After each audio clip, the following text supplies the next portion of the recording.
अस्सलाम वालेकुम जी। कल रात सारी दर्द में निकली, तकलीफ़ में निकली, बेहाल निकली। मेरा दिल अभी तक ये मानने को तैयार नहीं है कि पाकिस्तान टीम अफगानिस्तान के खिलाफ हार चुकी है, क्योंकि जिनको क्रिकेट हमने सिखाई, जिनको हर चीज़ मुहैया की, जिनको बताया कि किस तरह आप बॉलिंग कर सकते हो, किस तरह बैटिंग कर सकते हो, आज वो टीम हमारी पाकिस्तान टीम को बता रही है कि आप तेज़ बैटिंग किस तरह कर सकते हो, आप बॉल टर्न किस तरह कर सकते हो। जो पार्ट, जो सबक हमने सिखाया वो ही आज हमें सीखना पड़ा अफगानिस्तान से। लेकिन पता नहीं बाबर आजम ने ये सबक सीखा भी कि नहीं, क्योंकि दोस्तियां यारियां खा गई पाकिस्तान टीम को। अब तनकीद होगी और तनकीद काफ़ी होगी, क्योंकि अगर हम अफगानिस्तान के खिलाफ जीत नहीं पाए तो क्या हम साउथ अफ्रीका जैसी तगड़ी बैटिंग लाइनअप के खिलाफ जीत पाएंगे। अगर अफगानिस्तान हमारा 283 रन का टारगेट 2 विकेटों के नुकसान पर अबूर कर लेती है तो क्या साउथ अफ्रीका हमें छोड़ेगी? क्या साउथ अफ्रीका हमें कम टारगेट देगी? साउथ अफ्रीका ने इस वर्ल्ड कप में 2 बड़े टारगेट बनाए, एक 400 और एक 428 रन का, वो भी तगड़ी बॉलिंग लाइनअप के अगेंस्ट। इस बार क्या होगा पाकिस्तान का मुकद्दर? क्या बाबर आजम एक फिर ट्रॉफी पाकिस्तान को अपनी यारी दोस्ती की वजह से हरवाएंगे? 5 ट्रॉफियां टोटल हो जाएंगी फिर बाबर आजम के साथ, जो बाबर आजम ने अपनी मुवाद की वजह से पाकिस्तान को हरवाई। T20 world cup 2021-22, Asia cup 2022-23 और ODI world cup 2023। Babar Azam की परफॉर्मेंस भी नहीं और बाबर आजम की कैप्टनसी भी जीरो।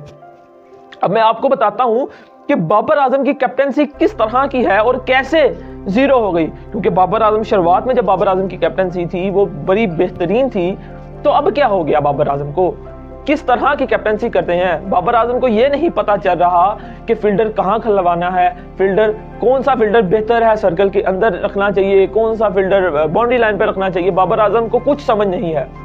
बाबर आजम को यहाँ तक नहीं पता कि किस प्लेयर को ओवर देना है, किसको नहीं देना, किस वक्त देना है, किस वक्त नहीं देना। इस सब का इल्म बाबर आजम के पास अब नहीं है, पहले था। पहले क्यों था वो मैं आपको बताता हूँ। पहले इसलिए था कि शुएब मलिक और मोहम्मद हफीज टीम का हिस्सा थे। ये 2 सीनियर प्लेयर टीम का हिस्सा थे और T20 वर्ल्ड कप 2021 में शुएब मलिक और मोहम्मद हफीज पाकिस्तान टीम के साथ थे और उनकी रहनुमाई कर रहे थे, जिसकी वजह से वो सीनियर प्लेयर होने के बावजूद परफॉर्म भी कर रहे थे और बाबर आजम को कप्तानी के हवाले से गाइड भी कर रहे थे कि किधर फील्डर होना चाहिए, किसको किधर बैटिंग देनी चाहिए, किसको किस वक्त बॉलिंग देनी चाहिए। जैसे ही बाबर आजम ने इनसे पीछा छुड़वाया, ये बाबर आजम ही थे जिन्होंने बेइज्जत करके शुएब मलिक को T20 क्रिकेट से आउट किया, बेइज्जत करके इमाद वसीम को अपनी T20 क्रिकेट से ODI क्रिकेट से आउट किया। इमाद वसीम के साथ बाबर आजम का क्या फंडा है? बस जी, जब तक बाबर आजम कराची किंग में थे, इमाद भी अच्छा था, आमिर भी अच्छा था, वसीम अकरम भी अच्छा था, सब अच्छे थे। लेकिन जब बाबर आजम कराची किंग के कैप्टन बने, हार उनका मुकद्दर बनी, क्योंकि कैप्टनसी उनके पास है ही नहीं, स्किल्स उनके पास है ही नहीं। तो कैसे वो एक अच्छे कैप्टन बनेंगे और ट्रॉफी जितवाएंगे? PSL में कराची किंग कोई भी मैच नहीं जीत पाई थी बाबर आजम की कप्तानी में। फिर बाबर आजम को छोड़ा गया, बाबर आजम निकल गए कराची किंग से, पेशावर ज़ल्मी में आ गए। कराची किंग का सीजन ये भी अच्छा ना था, लेकिन फिर भी बाबर आजम की जो छाप थी वो पाकिस्तान क्रिकेट टीम में नजर आई। बाबर आजम ने इमाद वसीम को अपने आपसी ताल्लुक की वजह से निकाला। मोहम्मद हफीज, जिन्होंने एक अरसा शुएब मलिक के साथ क्रिकेट खेली, पाकिस्तान के लिए पाकिस्तान का नाम बनाया, पाकिस्तान का नाम रोशन किया, सिर्फ निकले तो बाबर आजम की वजह से। क्यों निकले? बाबर आजम ने उनको मौका ही नहीं दिया। एक सीनियर प्लेयर जब टीम को छोड़कर जाता है और इस तरह छोड़ के जाए कि उसको अपना आखिरी अलविदा मैच भी ना मिले, तो दुख होता है। और वो दुख आज हमने देखा कि हम किस तरह की नजरों में आ गए हैं, किस तरह की बुरी नजर की जद में आ गए हैं। बाबर आजम साहब की कप्तानी जो है वो आप बेहतर जानते हैं कि वो किस तरह वर्क कर रही है इस वक्त। जीरो नॉलेज, जीरो स्ट्रेटजी, कोई किसी किस्म की अग्रेसिव सोच नहीं है। हम अफगानिस्तान से मैच हारे उसका दुख नहीं, जिस तरह हारे हमें उसका दुख है। क्या 283 रन इतने थोड़े थे कि सिर्फ आप 2 खिलाड़ियों को आउट कर सके? हसन अली साहब, आपकी जब सिलेक्शन हुई थी ना, तब आप कह रहे थे कि इस प्रैक्टिस के दौरान कैच पकड़ा और तंज किया हमें कि ये वीडियो उनको भेजो जो मेरे कैच की बात करते हैं, जो कहते हैं कि हसन अली अब कैच नहीं पकड़ सकता। बगैरत इंसान कैच फील्ड में पकड़ना है, अगर दम है तो फील्ड में पकड़ो। प्रैक्टिस के दौरान तो हर बंदा पकड़ लेता है, फील्ड में पकड़ो जहां में जरूरत है, जहां में हमने कैच का चार्ट डालना है। हसन अली ने इस मैच में भी कैच ड्रॉप किया, बॉलिंग चलो पहले उनको कुट पड़ी, उसके बाद 4 ओवर करवाए, मिडल में 10 स्कोर पड़ा, वो फिर भी बेहतर था, लेकिन जरूरी नहीं था कि वो होता। हमें विकेट्स चाहिए थी, हमें शहीन शाह अफरीदी से विकेट्स चाहिए थी, हसन अली से विकेट्स चाहिए थी। हारिस रऊफ दे देते तो बड़ी मेहरबानी थी हारिस रऊफ की, लेकिन जिस तरह की उनकी बॉलिंग चल रही थी, हमें तो सिर्फ उनसे यही तवक्कुल थी कि यार वो अपने ओवर में स्कोर कम खाएं, विकेट की खैर है। क्योंकि पहले ओवर में ऑस्ट्रेलिया के खिलाफ 1 ओवर 24 पड़ा, हारिस रऊफ को 1 ओवर 24 पड़ा ऑस्ट्रेलिया के खिलाफ, जबकि अफगानिस्तान के खिलाफ थकी टीम के खिलाफ 1 ओवर में 17, 4 चौके 1 सिंगल। तो किस किस्म की आपकी कोचिंग स्टाफ है, आपका बॉलिंग कोच है। बॉलिंग कोच कहता है कि मुझे हारिस रऊफ में कोई कमी नहीं नजर आ रही, वो बेहतरीन बॉलर हैं, फलाना ढिमकाना। तो बेहतरीन बॉलर हैं तो परफॉर्म क्यों नहीं कर रहे, क्यों नहीं परफॉर्म कर रहे, टीम को क्यों नहीं जितवा रहे, सब पर्ची है। इमामुल हक बड़ी मेहरबानी आपकी कि आपने अपने माँ बाप को स्टेडियम में नहीं लाया, क्योंकि अगर वो इस तरह की आपकी कारकर्दगी देख लेते तो उन्होंने हमारी वजह से नहीं थी क्रिकेट देखनी छोड़नी, आपकी क्रिकेट की वजह से उन्होंने क्रिकेट देखना छोड़ देनी थी। जिस तरह की क्रिकेट आप खेल रहे हो डिफेंसिव, अपने लिए अपने माइलस्टोन पूरे करने के लिए, थू है आप पे। इमामुल हक ने भी इस मैच में कुछ नहीं किया। चलो अब्दुल्ला शफीक अच्छा खेल रहे थे, लेकिन जब बाबर आजम क्रीज पर आई इमामुल हक के बाद, तब हम सब ने देखा कि कितनी स्लो बैटिंग हो गई। अब्दुल्ला शफीक जो इमामुल हक के साथ जब खेल रहे थे तो अपना स्ट्राइक रेट 100 के करीब था उनका, और वो अटैक कर रहे थे, लेकिन जैसे ही इमामुल हक आउट हुए, बाबर आजम आए, बाबर आजम ने उसका बल्ला रोक लिया। हमने खुद देखा मैच में कि वो चाह रहे थे शॉट लगाना, लेकिन रुक जाते थे, और इन्हीं वजह से वो आउट भी हुए। साउथ शकील आए, उन्होंने भी उस तरह की डिफेंसिव क्रिकेट खेली। रिजवान आए, रिजवान ने थोड़ा सा तेज खेलने की कोशिश की, लेकिन वो चीजें हर बार कामयाब नहीं होती। रिजवान ने हर बार रन नहीं करने, रन किसी और की तरफ से भी आएंगे, किसी और के बल्ले से भी आएंगे। लेकिन बाबर आजम वो ही डिफेंसिव मूड में रहे, वो चाह रहे थे कि उनकी सेंचुरी हो जाए, 50 हो जाए, ताकि अवाम की जो नजरें हैं उन पर कम हो जाएं, और अगर वो मैच जीत जाते तो बाबर आजम की बल्ले बल्ले हो जानी थी। लेकिन मैच तो उसने जीतना था जिसने मेहनत की, फल तो उसको मिलना था जिसने सब्र किया। हमने तो कोई किसी किस्म की पी नहीं काटी, पी तो उन्होंने काटी जिन्होंने अफगानिस्तान ने, जिन्होंने मैच में पूरी 100% दिया। मेरा अल्लाह तो उसको ही जितवाएगा जो बेहतरीन किस्म की मेहनत करेगा, और उसका अजर भी अल्लाह उसको देगा। खैर, अफगानिस्तान ने ये मैच 6 विकेटों से जीता, बाबर आजम की नाअहली की वजह से, अपनी परफॉर्मेंस की वजह से नहीं जीता, पाकिस्तान की नाअहली की वजह से। पाकिस्तान टीम ने शुरू में ही अपनी क्रिकेट के आगाज से ही बेहतरीन बॉलर्स फराहम किए हैं, लेकिन इस वक्त जो हमारा खोखला सिस्टम बन गया है, जो इस वक्त हमारी मईशत का हाल है, वही हाल क्रिकेट टीम का है। हमारे पास दूसरा कोई इवेंट नहीं है। हॉकी थी, देखना स्टार्ट की, हॉकी बर्बाद।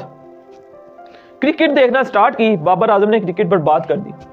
अगर क्रिकेट एक वक्त में अफरीदी के बाद हमने क्रिकेट छोड़ी, कोई नहीं देखता, देखना स्टार्ट की बाबर आजम की वजह से, अब छोड़ेंगे भी तो बाबर आजम की वजह से। अगर मुसलसल कप्तानी रहे, आपसे नहीं परफॉर्म हो रहा, आप अपना मुआवजा करते हो विराट कोहली से। विराट कोहली रियल का किंग है, मैं मानता हूं आप भी किंग हो, लेकिन आपके नीचे बड़ा सा लिखा है मेड इन चाइना। हमें चाइना का किंग नहीं चाहिए, जापान होता है।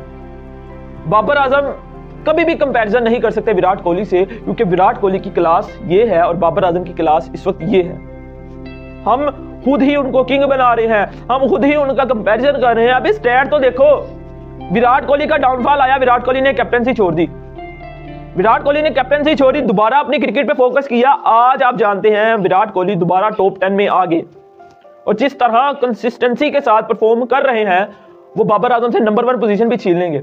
इंडिया के इस वक्त 3 प्लेयर टॉप पे हैं, टॉप 10 पे, विराट कोहली, रोहित शर्मा, शुभमन गिल। पाकिस्तान के भी थे वर्ल्ड कप से पहले, बाबर आजम, इमामुल हक और फखर जमान। फखर जमान को हमने वैसे 11 रुकनी स्काउट से आउट कर दिया, ठीक है, उनकी परफॉर्मेंस नहीं थी, चेहरी अच्छा किया। इमामुल हक मौका दे रहे हैं, मुसलसल मौका दे रहे हैं, और मुसलसल वो हमारी उम्मीदों पर पानी फेर रहा है। इमामुल हक इस वक्त 6ठे नंबर पे हैं, और बाबर आजम आप जानते हैं पहले नंबर पर मौजूद हैं, लेकिन पता नहीं कब तक। अफसोस इस बात का है कि पाकिस्तान टीम अफगानिस्तान के खिलाफ हारी अपनी गंदी बॉलिंग लाइनअप की वजह से, अपनी गंदी बैटिंग की वजह से, और फील्डिंग तो एक्सपेक्ट ही नहीं कर सकती। पाकिस्तान, मैं समझता हूं कि इस वक्त जो 10 टीमें हैं, तो नीदरलैंड से भी हल्की टीम है, जो अफगानिस्तान से हारे। नेदरलैंड छोटी टीम है, स्किल्स कम है, टेक्निक्स कम है, लेकिन अपना 100% दे रही है, अपनी फिटनेस का ख्याल रख रही है। और पाकिस्तान प्लेयर्स की फिटनेस आपके सामने है कि तोने उनकी निकली हुई हैं, चर्बियां उनके इधर गालों पे इतने मोटे मोटे वट पड़ रहे हैं, तो कैसे वो फील्डिंग करेंगे, कैसे रनिंग करेंगे। आज बाउंड्री रोकते वक्त एफर्ट ही नहीं नजर आई, बिल्कुल मुरझाए हुए भाग रहे हैं। और पता नहीं वो उसामा मीर ने कैच कैसे पकड़ लिया, आसान कैच उसने छोड़ दिया, अच्छा वाला कैच उसने पकड़ लिया। अब पता नहीं वो मौजा था या वाकई उसकी नीयत थी कि इस बार कैच पकड़ना। इंडिया में पाकिस्तान की हार हम बर्दाश्त नहीं कर सकते, और अफगानिस्तान से भी हारना। एक हमारा दुश्मन इंडिया था, हम मानते आ रहे थे, अब दूसरा दुश्मन आपने अफगानिस्तान को भी बना दिया। इस मैच के man of the match Ibrahim ने बड़ा बयान दिया, लेकिन अफसोस हुआ। आप जब तक मेरे काम आ रहे हो, आप अच्छे हो, आप बेहतरीन हो, आप जैसा कोई नहीं, लेकिन जिस वक्त आपने मेरा काम नहीं किया, आप मेरे काम नहीं आए, आप गंदे हो, बुरे हो, आप किसी के काम आने वाले नहीं हो, आप सेल्फिश हो। हशमतुल्लाह उसने इब्राहिम ने बयान ये दिया मैन ऑफ द मैच में कि मैं अपना ये जो अवार्ड है ये डेडिकेट करता हूं उन भाइयों को जिनको पाकिस्तान से निकाला गया। भाई इतनी देर पाकिस्तान ने अफगानिस्तानियों को रखा भी तो सही, अब वो उनका कोई रिवार्ड नहीं दे रहे। जब हमारी जमीन है, हमने कहा कि अगर कोई इनलीगल रह रहा है तो वो निकल जाए यहाँ से। अगर अफगानी इनलीगल रह रहे थे, और मुझे पता है अभी भी बड़े अफगानी पाकिस्तान में रह रहे हैं, हम अगर इतने ही आपसे नफरत करते तो हम इनको भी निकाल फेंकते, पाकिस्तान का बोझ कम होता। आप अब बोझ हो। आप अगर डेडिकेट करना था तो रिजवान की तरह डेडिकेट करते गजा पर, आप अपना अवार्ड डेडिकेट करते फलस्तीन पर, हमें भी प्राउड होता, क्योंकि हम भी फलस्तीन के साथ खड़े हैं। इस्लामी मुल्क हो आपको इतना भी नहीं पता कि किसके साथ क्या करना है और किसके साथ कैसे चलना है। अफसोस हुआ अफगानिस्तानियों पर, और जिस तरह की उनकी सोच है पाकिस्तान के खिलाफ, वो दर्द दुख वाली है। अफगानी को अगर हमने निकाला तो हमने स्पेशल टैग नहीं दिया उनको कि आप निकल जाओ। अभी भी अफगानिस्तानी जो हैं वो पाकिस्तान में रह रहे हैं। वो कैसे रह रहे हैं कि उनके पास पाकिस्तानी होने का कार्ड है, एनएनसी कार्ड है, आईडी कार्ड है, जिसकी बदौलत वो पाकिस्तान में रह रहे हैं, और नादरा के मुताबिक उनकी रजिस्ट्रेशन है कि वो पाकिस्तानी हैं। अगर आपने अपना कार्ड भी नहीं बनाया और आप पाकिस्तान में रह रहे हो तो आप इनलीगल हो। आप अगर इनलीगल हो तो आप जिस मुल्क में रह रहे हो वहां पे आप नुकसानदेह हो, आप चले जाओ, अपने घर चले जाओ। That is simple. जो इनलीगल रह रहा है वो चला जाए, जो रहना चाहता है वो अपने आप को लीगल बना ले। सिर्फ इतनी सी सोच थी हमारे हुक्मरानों की, और पाकिस्तान टीम तब से अफगानिस्तान की नजर में खबीस जालिम बन गई। तो मैं उम्मीद करता हूं दोस्तों कि पाकिस्तान टीम बुरी तरह हार कर वर्ल्ड कप से वापस ना आए। खेले, जीते, पूरी तरह ना हारे, क्योंकि जिस तरह की बॉलिंग लाइनअप, बैटिंग लाइनअप, सिफारशी पर्ची हम खिला रहे हैं, हमारे पास कोई ऑप्शन नहीं है। अब हर मैच हमारी हार का मुंतजिर है। समझो हार हमारा मुकद्दर बन चुकी है। हारिस रऊफ को अगर स्कोर पड़ रहा है तो आप इतनी सियासत अपने क्रिकेट प्लेयर्स को एंटर करने में लगाते हो, तो थोड़ी सी सियासत रिजर्व को भी इन करने में लगवा लो। अगर हारिस रऊफ नहीं बॉल करवा पा रहा, जमान खान को मौका दे दो। वर्ल्ड कप तो निकल गया हमारे हाथ से। जीत पाओगे 4 के 4 मैच, इंग्लैंड, आप न्यूजीलैंड से, साउथ अफ्रीका से, बांग्लादेश से। बांग्लादेश ने भी आपको पेल देना है। बांग्लादेश के पास भी अच्छी बॉलिंग लाइनअप है। आपके पास वो बॉलिंग ही नहीं है कि जो किसी बॉलर को आउट कर सके या उसको मुश्किल में डाल सके। शहीन शाह अफरीदी बेहतर हैं, लेकिन वो भी मैं समझता हूं कि पहले शहीन शाह अफरीदी नई बॉल से अच्छी बॉल करते थे। आजकल वो पुरानी बॉल से अच्छी बॉल कर रहे हैं। नई बॉल से तो उनको लपेटे पड़ रहे हैं, उनको पल्ले ही नहीं पड़ रहा कुछ। जो पुरानी बॉल है उससे वो स्कोर भी रोक रहे हैं और विकेटें भी लेके जा रहे हैं। तो ठीक है, अगर आपके वो प्राइम बॉलर नई बॉल से बॉल नहीं करवा पा रहे, तो आप सैफी भाई जैसी सोच रखो जो इमाद वसीम से अटैक करवाता था। क्या आप नहीं करवा सकते अटैक? क्या आपको किसी ने रोका है? खैर, जो होना था वो हो गया। अब जब पाकिस्तान टीम ने पाकिस्तान वापस आना है, कप्तान भी चेंज, वाइस कैप्टन भी चेंज, कोच भी चेंज, डायरेक्टर नाम के जो डायरेक्टर हैं वो भी चेंज, सब चेंज हो जाना है।